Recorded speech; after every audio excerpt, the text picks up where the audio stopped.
ಇನ್ನು ದಶವಾರದ ಸರೋಜಾದೇವಿ ನಿವಾಸದಲ್ಲಿ ಒಂದು ರೀತಿ ನೀರವ ಮೌನ ಆವರಿಸಿದೆ. ಮನೆ ಕಾಂಪೌಂಡ್ ಮೇಲೆ ಸರೋಜಾದೇವಿ ಕುರಿತ ಗೋಡೆ ಬರಹ ಇದೆ. ಮತ್ತೊಂದು ಕಡೆ ಸ್ವಚ್ಛತಾ ಕಾರ್ಯ ಕೂಡ ಅವರ ಮನೆಯಲ್ಲಿ ನಡೀತಾ ಇದೆ. ಅಲ್ಲಿಗೆ ಮೊದಲು ತೊಗೊಂಡು ಹೋಗ್ತಾರೆ, ಅವರ ನಿವಾಸಕ್ಕೆ ಮೊದಲು ತೊಗೊಂಡು ಹೋಗಿ ಅಲ್ಲಿಂದ ಸಾಮಾನ್ಯವಾಗಿ ಸಂಪ್ರದಾಯ ಮನೆ ತೋರಿಸೋದು, ಕೊನೆ ಸಾರ್ತಿ ಮನೆ ತೋರಿಸೋದು ಅಂತಾರಲ್ಲ, ಆ ಥರ ಮನೆಗೆ ತೊಗೊಂಡೋಗಿ ಅಲ್ಲಿ ಪೂಜೆ ಪುನಸ್ಕಾರಗಳು ಮುಗಿಸಿ ಆನಂತರ ಅವರ ತೋಟಕ್ಕೆ ತರಲಾಗುತ್ತೆ.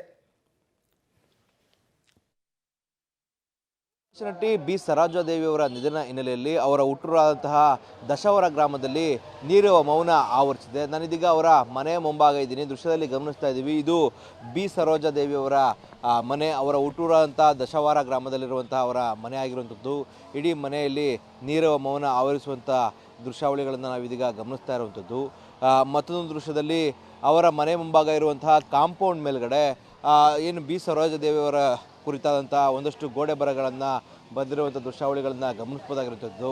ಮರೆಯಾದ ಬೆಳ್ಳಿತೆರೆಯ ಅಭಿನೇತ್ರಿ ಎಂಬ ಶೀರ್ಷಿಕೆಯಿಂದಾಗಿ ಇಡೀ ಒಂದು ಗೋಡೆ ಬರಹವನ್ನು ಬರೆಯಲಾಗಿರುವಂಥದ್ದು. ಭಾರತ ಚಲನಚಿತ್ರರಂಗದಲ್ಲಿ ಅಂದರೆ ದಕ್ಷಿಣ ಭಾರತದ ಹಿರಿಯ ನಟಿಯಾಗಿರುವಂಥದ್ದು.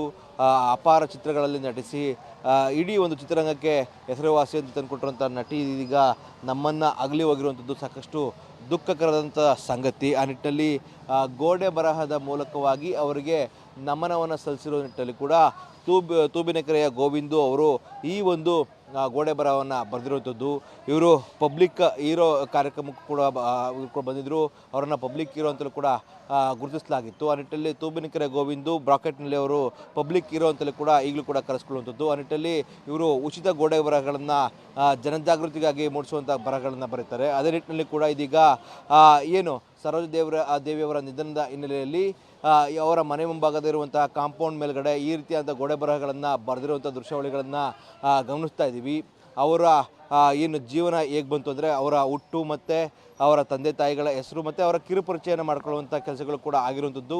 ಜೊತೆಗೆ ಒಂದಷ್ಟು ನಟರು ಅಂದರೆ ಯಾವ್ಯಾವ ಪ್ರಮುಖ ನಟರ ಜೊತೆ ಅವರು ಅಭಿನಯ ಮಾಡಿದ್ದಾರೆ, ಮಹತ್ವ ಅಂತ ಒಂದಷ್ಟು ಸಿನಿಮಾಗಳ ಹೆಸರುಗಳನ್ನು ಕೂಡ ಇಲ್ಲಿ ಬರೆದಿದ್ದಾರೆ. ಒಟ್ಟಾರೆ ಬಿ ಸರೋಜಾದೇವಿಯವರ ನಿಧನದ ಹಿನ್ನೆಲೆಯಲ್ಲಿ ದಶವರ ಗ್ರಾಮದಲ್ಲಿ ನೀರವ ಮೌನ ಆವರಿಸಿರುವಂಥದ್ದು. ಜೊತೆಗೆ ಈ ಒಂದು ಗೋಡೆ ಬರಹದ ಮೂಲಕವಾಗಿ ಅವರ ಜೀವನವನ್ನು ತೋರಿಸುವಂಥ ಕೆಲಸಗಳು ಕೂಡ ಇಲ್ಲಿ ಆಗಿರುವಂಥದ್ದು. ಕ್ಯಾಮ್ರಾ ಪರ್ಸನ್ ವಿನೋದ್ ಜೊತೆ ರೋಹಿತ್ ದೇವರಹಳ್ಳಿ, ಪಬ್ಲಿಕ್ ಟಿವಿ, ದಶವರ. ಬಹುಭಾಷಾ ನಟಿ ಬಿ ಸರೋಜಾದೇವಿಯವರ ನಿಧನ ಹಿನ್ನೆಲೆಯಲ್ಲಿ ಅವರ ಹುಟ್ಟೂರಾದಂತಹ ದಶವರ ಗ್ರಾಮದಲ್ಲಿ ನೀರವ ಮೌನ ಅಲ್ಲ, ಅವ್ರ ಊರಿನವ್ರಿಗೆ ಅದೊಂದು ಹೆಮ್ಮೆ ಇರುತ್ತಲ್ವಾ, ನಮ್ಮೂರಿನಲ್ಲಿ ಹುಟ್ಟಿದ ಹೆಣ್ಮಗು ಇಷ್ಟು ದೊಡ್ಡ ಸಾಧನೆಯನ್ನು ಮಾಡಿದ್ದಾರೆ, ಅದೊಂದು ಆ ಊರಿಗೆ ಹೆಸರನ್ನು ತಂದು ಕೊಟ್ಟಿದ್ದಾರೆ ಅಂತಂದಾಗ ಸಹಜವಾಗಿ ಇದಾಗುತ್ತೆ. ನೀವು ದೃಶ್ಯದಲ್ಲಿ ನೋಡ್ತಾ ಇದ್ದೀರಾ, ಪಾರ್ಥಿವ ಶರೀರವನ್ನು ಈಗ ಅಲ್ಲಿಂದ ಹೊರಗೆ ತರಲಾಗ್ತಾ ಇದೆ. ದೃಶ್ಯದಲ್ಲಿ ನೋಡ್ತಾ ಇದ್ದೀರಾ. ಅಂದರೆ ಮಲ್ಲೇಶ್ವರದ ನಿವಾಸದಿಂದ ಬಿ ಸರೋಜಾದೇವಿಯವರ ಅಂತಿಮ ಯಾತ್ರೆ ಈಗ ಆರಂಭ ಆಗಿದೆ. ಅವರು ಬಹಳ ವರ್ಷಗಳಿಂದ ಜೀವನವನ್ನು ನಡೆಸಿದಂತಹ ಮನೆ ಮಲ್ಲೇಶ್ವರದ ಅವರ ನಿವಾಸ. ಬಹಳ ಪ್ರೀತಿಯವರಿಗೆ ಆ ಮನೆ ಅಂತಂದರೆ. ಸೊ ಅದು ಈಗ ಕೊನೆಯದಾಗಿ ಆ ಮನೆಯಿಂದ ಪಾರ್ಥಿವ ಶರೀರವನ್ನು ತೆಗೆಯಲಾಗಿದೆ. ನಿನ್ನೆ ಬೆಳಿಗ್ಗೆ ಆಸ್ಪತ್ರೆಯಿಂದ ಮೃತದೇಹವನ್ನು ತಂದು ಇಲ್ಲಿಯ ತನಕ 24 ಗಂಟೆಗಿಂತ ಜಾಸ್ತಿ ಆಗಿದೆ, ಇಲ್ಲಿಯ ತನಕನೂ ಕೂಡ ಅಲ್ಲೇ ಇಟ್ಟಿದ್ದರು. ಈಗ ಅದೊಂದು ತೆರೆದ ವಾಹನ, ಪಾರದರ್ಶಕವಾದಂತಹ ವಾಹನ. ಅಂತಿಮ ಯಾತ್ರೆಯ ಕ್ಷಣ ಬಂತು. ಹೆಚ್ಚು ಕಡಿಮೆ ಈಗ 11 ಗಂಟೆ 10 ನಿಮಿಷ 12 ನಿಮಿಷ ಇಲ್ಲಿಂದ ಈಗ ಸರ್ಕಲ್ ಮಾರಮ್ಮ ಸರ್ಕಲ್ ಮುಖಾಂತರ ಯಶವಂತಪುರ ಫ್ಲೈಓವರ್ ಮುಖಾಂತರ ಗೊರಗುಂಟೆಪಾಳ್ಯ ಮತ್ತು ರಿಂಗ್ ರೋಡ್ ಡಾಕ್ಟರ್ ರಾಜ್ಕುಮಾರ್ ಸಮಾಧಿ, ಅಲ್ಲಿಂದ ನಾಯಂಡಹಳ್ಳಿ, ಕೆಂಗೇರಿ, ಬಿಡದಿ, ಸೊ ಈ ಮಾರ್ಗವಾಗಿ ಈಗ ಸಾಗುವಂಥದ್ದು. ತುಂಬ ಜನ ಈಗ ರಸ್ತೆಯಲ್ಲೇ ಒಂದು ಸರ್ತಿ ದರ್ಶನ ಪಡ್ಕೊಳ್ಳೋಣ ಅಂತ ಕಾದಿರ್ತಕ್ಕಂಥದ್ದನ್ನು ಕೂಡ ನಾವು ಗಮನಿಸ್ಬೋದು. ಆ ರೂಟ್ ಮ್ಯಾಪನ್ನು ಪೊಲೀಸರು ಇವಾಗ ಹಾಕ್ಕೊಟ್ಟಿದ್ದಾರೆ. ಅದರ ಪ್ರಕಾರವೇ ಅಂತಿಮ ಯಾತ್ರೆ ನಡೆಯುತ್ತೆ. ಅವರ ಮಕ್ಕಳು, ತೀರ ಹತ್ತಿರದ ಸಂಬಂಧಿಕರು ಅವರೆಲ್ಲರೂ ಕೂಡ ವಾಹನದಲ್ಲೇ ಹೋಗ್ತಾರೆ, ಜೊತೆಯಲ್ಲೇ ಹೋಗ್ತಾರೆ. ಇನ್ನು ಕೆಲವರು ಅವರವರ ಕಾರ್ನಲ್ಲಿ ಹೋಗ್ತಾರೆ. ರೀಚ್ ಆಗೋದು ಸ್ವಲ್ಪ ತಡ ಆಗಬಹುದು, ಯಾಕೆಂದರೆ 2 ಗಂಟೆ ತನಕನೂ ಆಗ್ಬೋದು. ಏನೇ ಆದರೂ ಸೂರ್ಯಾಸ್ತದ ಒಳಗಾಗಿ ಅಂತಿಮ ಸಂಸ್ಕಾರವನ್ನು ಮಾಡಿ ಮುಗಿಸುವಂತಹ ಪ್ಲಾನನ್ನು ಹಾಕ್ಕೊಂಡಿದ್ದಾರೆ. ಅಲ್ಲಿಗೆ ಬೆಂಗಳೂರಿನ ಋಣ ಮುಗಿದಂತಾಯಿತು ಬಿ ಸರೋಜಾದೇವಿಯವರಿಗೆ.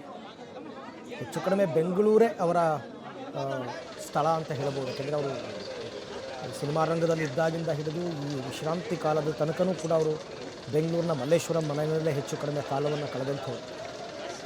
ಈ ವಾಹನದಲ್ಲಿ ಈಗ ಚನ್ನಪಟ್ಟಣದ ದಶಾವರ ಗ್ರಾಮಕ್ಕೆ ಮೃತದೇಹವನ್ನು ರವಾನೆ ಮಾಡುವಂತಹ ಕೆಲಸ ಆರಂಭ ಆಗಿದೆ. ಸೊ ಆಯಕಟ್ಟಿನ ಪ್ರದೇಶಗಳಲ್ಲಿ ಪೊಲೀಸರು ಈಗಾಗಲೇ ಅವರಿಗೆ ಮಾರ್ಗವನ್ನು ತೋರಿಸೋದಕ್ಕೆ ಅಂತ ಅಂದ್ಬಿಟ್ಟು ಎಲ್ಲ ಕಡೆ ನಿಂತಿದ್ದಾರೆ. ಅವ್ರು ಯಾವ ರೀತಿ ಪ್ಲ್ಯಾನ್ ಹಾಕ್ಕೊಟ್ಟಿದ್ದಾರೆ ಅದರ ಪ್ರಕಾರನೇ ಈಗ ಆ ವಾಹನ ಅದರಿಂದ ಹೊರಡುವಂಥದ್ದು. ಅಭಿನಯ ಸರಸ್ವತಿ ಬಿ ಸರೋಜಾ ಅಂತಿಮ ಯಾತ್ರೆ. ಸೈಡಲ್ಲಿ ಬನ್ನಿ, ಸೈಡಲ್ಲಿ ಬರಬೇಕು.